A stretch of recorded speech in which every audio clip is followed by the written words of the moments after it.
juge boobu moom tam dooleeluñ ko amul oto day visiter ay prison day dem ci prison bi nekk ci détention bi boole liggéeyam ak beneen liggéey.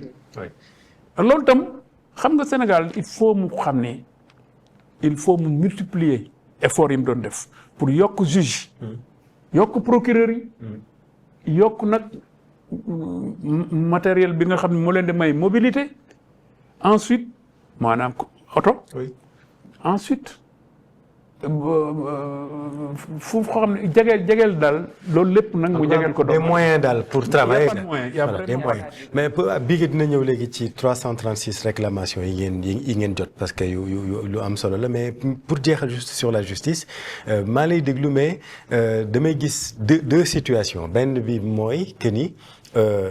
La justice n'a pas vraiment les moyens de faire son travail. Ça, je pense que boo dégloo Cheikh Ba nga déglu la ak déglu d'autres acteurs d'ailleurs da ngay def conclusion boobu beneen bi mooy en même temps tamit bu ñu xoolee dans la société n'a jamais eu aussi soif de justice c'est-à-dire nit ñi li ñuy wax que ni justice amul dañu réclamer justice sur le plan politique peut-être qui exacerbe la situation la question des personnes dites martyrs par exemple à chaque fois dafay revenir même les politiques même sur le plan institutionnel ñoom des fois dañuy yëkkati kàddu yooyu on se rappelle de l'épisode Ousmane Diagne devenu aujourd'hui président du Conseil constitutionnel jamais que personne ne compte sur moi pour mettre la pression sur les magistrats li ko fa jëlee ñëpp xam nañ lan moo tax mais donc il y a deux situations comme si c'est deux camps qui s'opposent mais comment on va sortir ci situation bi nii selon vous monsieur le médiateur. Oui moi je pense que politique yi ñoom seen position par rapport à la justice mooy peut-être se mettre au centre des trucs bon peut-être ñoom dañoo yaakaar ne dafa am une loi pour les politiques peut-être ak une loi pour les non-politiques alors que la loi disons s'applique à tous elle est impersonnelle elle est générale bon chaque fois qu'il y a des problèmes c'est les hommes politiques qui sont au centre et c'est la justice pénale bon ça c'est des choses dont on a parlé dont on reparlera tous les jours peut-être noonu lañu gisee seen justice noonu lañu ko gisee mais de toute manière justice ci boppam bu ñu ko bëggee jox gëddaam dañ koy bàyyee la justice sera toujours libre ni mu configuré elle sera toujours libre elle s'exprimera toujours en dernier ressort elle dira toujours en toute liberté ce qu'elle aura à dire mais bon moi je pense que li gën mooy ñu xam ni ñun mënuñu ñàkk am justice ñu am ci consensus fii ba feneen foo mën di dem bon société boobu mën di dem le procès peut diviser mais pour autant mënta tax nit ñi tàggoo ci nit ñuy dundee ak yooyu bon dafa am daal un minimum boo xam ne dañu war a accordé wu def ko te loolu bon je crois que on va vers ça on va vers ça d'une manière ou d'une autre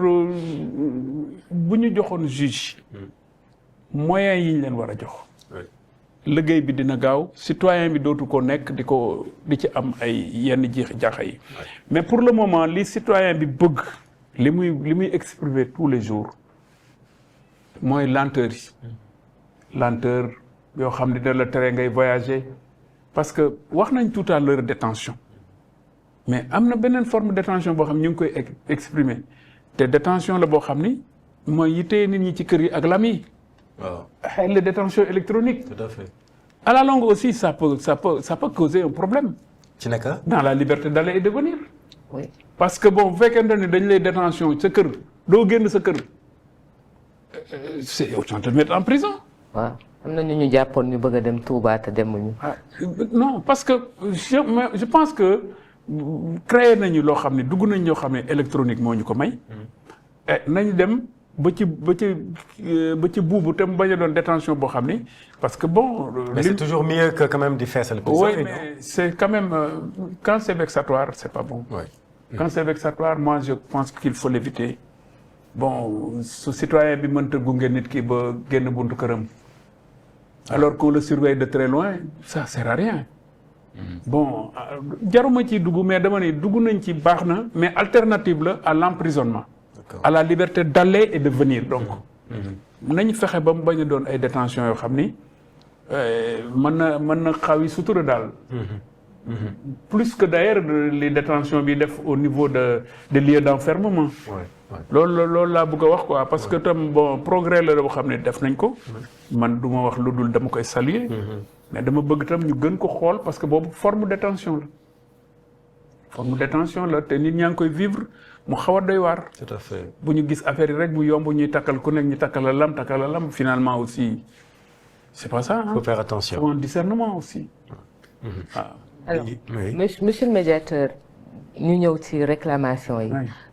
mu am 336 réclamations ngeen ne am na 20% bu augmenté mais malgré tout yéen a ngi wax dans le même rapport que quand même il y a encore des plaintes et des complaintes contre l'administration nga nekk fi depuis 6 ans est-ce que entre 2021.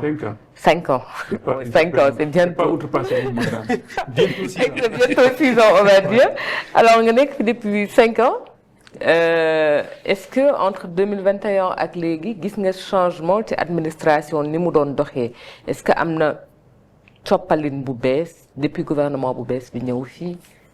waaw wax dëgg yàlla sans hésiter man wax naa ko sama rapport mesures yi président jël ci administration bi ak gouvernement bi indi na lu bees ci kaw moderniser na administration.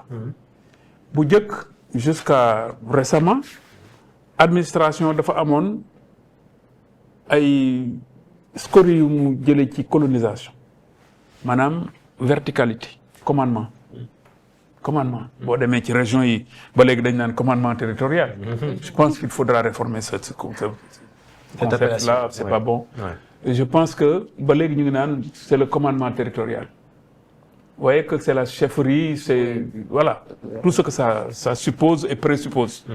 Mais administration wax dëgg yàlla am na temps année yii ñu jóge am na jéego yu mu jëm dugg ci modernité tey ñu ngi wax lu ñu naan e-Sénégal plateforme la boo xam ni citoyen bi ci benn clic mën na am casier judiciaire mën na am certificat de nationalité mën na am yeneen ma koy rafetlu parce que loolu yombal na lu bëri jegeel na itam administration ak disons citoyens yi ak administrés yi mais baaxul fondamentalement du doo xam ne dañ ko war a tàccu rek taxaw voilà ndax am na koo xam ne mbaamam lay war jël portable yi dëkk ba yépp def 15 kilomètres pour ñu charger ko kooku amul électricité am na koo xam ne am na électricité fa mu nekk day yéeg ci garab pour am réseau zone blanche la dëkk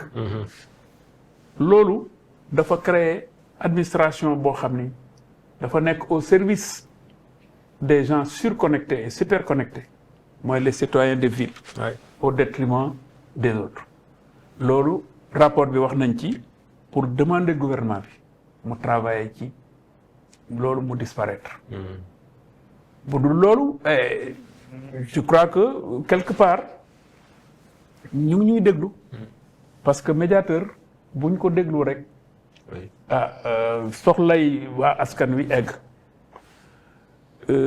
li ñu wax ci enfant à besoins spécifiques yi man saa bu ma paree année bii ma pare rapport damay dem partager ko ak population yi def naa déjà 10 régions yoo xam ni mag ndaw jigéen góor toute catégorie d'âge toute condition sociale confondue dañuy ñëw tase ñu partager ñu wax ma li ñu gëm ak li ñu bëgg ak li ñu nësër ma jëkk yooyu yëpp dama koy tënk su ma ñëwee dama koy jébbal autorité te président de la république laa koy jëmale chaque fois ma jox ko rapport président tontu na ma et fu ma eggaat itam wax naa leen ni li ñu waxoon ci nangam wax naa ko président lii la ci wax. mais est-ce que c'est suivi d'effet parce que bon.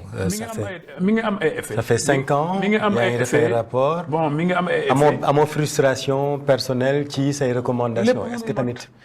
xam nga lépp mënul mat mais man li ma gis rek laa wax. ñu ngi may tontu. bon te dinaa gis tam amélioration.